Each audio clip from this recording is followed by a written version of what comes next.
Дараагийн их сурвалж бол хуучин тан улсын бичиг. За хуучин тан улсын бичигдэх Бэгдигийн шаштар болно. Энэ ном бол шинээр бид хэвлсэн өнөөдөр гарсан гэж үйлдвэрээс ирсэн. Тэгээд томоотохгүй та бүхэндээ үзүүлнэ. За тэгээд уг их сурвалжид шивэ хэмээгчин Кеданы өөр удам ажээ. Өмнөшөө Кеданта залгадна, хоошоо уйхаад хүрнэ. Тэдний усад эзэнгүй төргүү их ахлагч гээд 17 хүн бий. Бүгдийг нь моохоо фүү хэмээн нэрлэнэ. Үе уламжлан захирна. Төрөг тарьяалагдана. Цэргийн дэвсг нь ивэр ном яргаа сум бий. Харавхтаа маш сайн. Хаяа цуглуулж гөрөөлж авлана. Дуусгаар таран одноо. Тэдний хүн ардаас цэрэг дайчдад алдан татвар төлөхгүй. Баг урц бариад дээгүүр нь арсаар хучиж цугларн суун. Хэдэн зуун айлын тоонд хүрнэ. Мод хусаж анжис болгоно. Төмөр хошуу тавихгүй хүн чирээ тариална. Чадахгүй болбоос үхэр хэрэглэнэ. Зундаа будан бороо ихтэй, өвлөн цас шуурга ихтэй, нохоо гахаа илбэг тэжээн, хашааж тэжээлж алж идэнэ. Арсаар нь нэхий хийж ирэмгүй хувцас хийж өмснөө. Гизгээ сул тавьж зүүнш хандсан ингэртэй байдаг. Тэдний баян хүний эд тогшлон 5 өнгийн элдв сууд болно.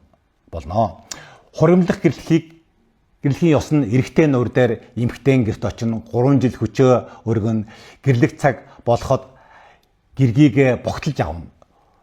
Хүж өргөсөн хугацаанд нь гүйцэхэд хадам нь эд тогшлыг нь хувааж өгнө.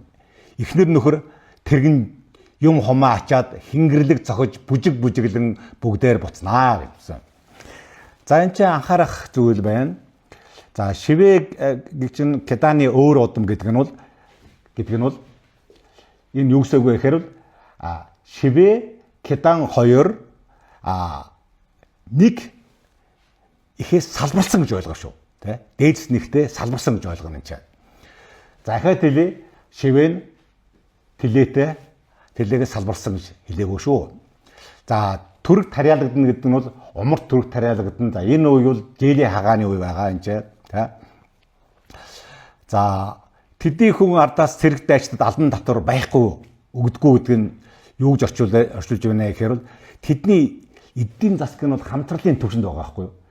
Энд чинь аюул гэж бэлчээрийн мал аж ахуй байхгүй, төмөр үйлдвэрлэл байхгүй, ургац муу, цэрэг дайчдад барих буюу татвар төлөх илүүдэл баялаг байхгүй. Өөрөөр хэлэх юм бол яг ийм хамтралын эдийн засагт бол татварын систем ерөөсөө байхгүй. Тэгэд бол өөрөө өөрснийхээ хэрэгцээг ингэж хангах ийм төвшинл байгаа.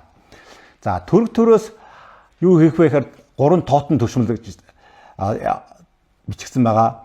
Тэд нар яадаг гэхээр бол хүн амын тоолго явуулж цэргийн албанд цэргийн алба хаах залуучуудыг тогтоож тэднээсээ татна. Ажиллах хүчийг татна, тий.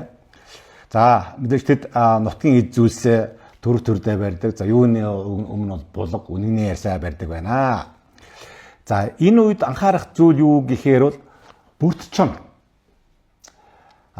Тэнгис гítэлж 630 дугаар онд ирсэн байна.